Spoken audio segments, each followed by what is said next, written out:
So ಆವಾಗ ಆ video post ಮಾಡಿದಾಗಿಂದ ತುಂಬ ನೆಗೆಟಿವ್ ಆಗಿ ಬರ್ತಾಯಿತ್ತು.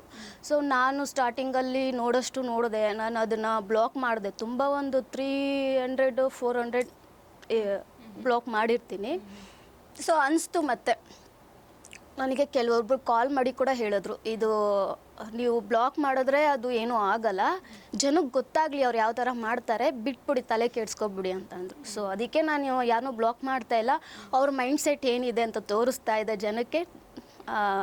ಅವ್ರ ಮೈಂಡ್ಸೆಟ್ ತೋರಿಸು ಸರ್ ಜನಕ್ಕೆ. ನಮಗೇನೂ ಪ್ರಾಬ್ಲಮ್ ಇಲ್ಲ. ಬಿಕಾಸ್ ನಾನು ಹೇಳ್ಬೇಕಾದ್ರೆ ನನ್ನ ಮೈಂಡಿಗೆ ಹಾಕೊಳಲ್ಲ. ಕೆಲವೊಂದು ಟೈಮಲ್ಲಿ ಹಾಕ್ಕೊತಾ ಇದ್ದೆ. ಬಟ್ ಅನಿಸ್ತು ಇವರಿಗೆ ಯಾವಾಗ ನಾವು ಬ್ಲಾಕ್ ಮಾಡ್ತೀವೋ ಆವಾಗ ಇನ್ನೂ ಜಾಸ್ತಿ ಮಾಡ್ತಾರೆ. ಇಂಥವ್ರು ತುಂಬ ಜನ ಉಟ್ಕೋತಾರೆ.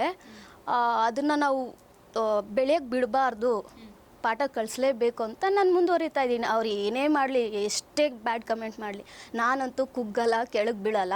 ಬಟ್ ಅವರಿಗೆ ಇವಾಗಲೂ ಹೇಳ್ತಾ ಇದ್ದೀನಿ, ಓಪನ್ ಚಾಲೆಂಜ್ ಆಗಿ ಅವ್ರು ಎಲ್ಲಿವರೆಗೂ ನನ್ನ ಬ್ಯಾಡ್ ಕಮೆಂಟ್ಸ್ ಹಾಕೋದು ನಿಲ್ಲಿಸ್ತಾರೋ ಆವಾಗ ನಾನು ಸುಮ್ಮನೆ ಇರ್ತೀನಿ. ಅವ್ರು ಎಲ್ಲಿವರೆಗೂ ನಿಲ್ಲಿಸಲ್ವೋ ನಾನು ಬಿಡೋಳಲ್ಲ. ನನ್ನ ವಿಷಯಕ್ಕೆ ಅಂತ ಬಂದು ನಾನು ಯಾರನ್ನೂ ಬಿಡೋದು ಇಲ್ಲ. ಇದು ಯಾವ ಮಟ್ಟಕ್ಕಾದರೂ ಹೋಗಲಿ ನಾನು ತಲೆ ಕೆಡಿಸ್ಕೊಳಲ್ಲ. ಬಟ್ ಅವರಿಗೆ ರಿಯಾಕ್ಟ್ ಮಾಡ್ತಾನೆ ಇರ್ತೀನಿ.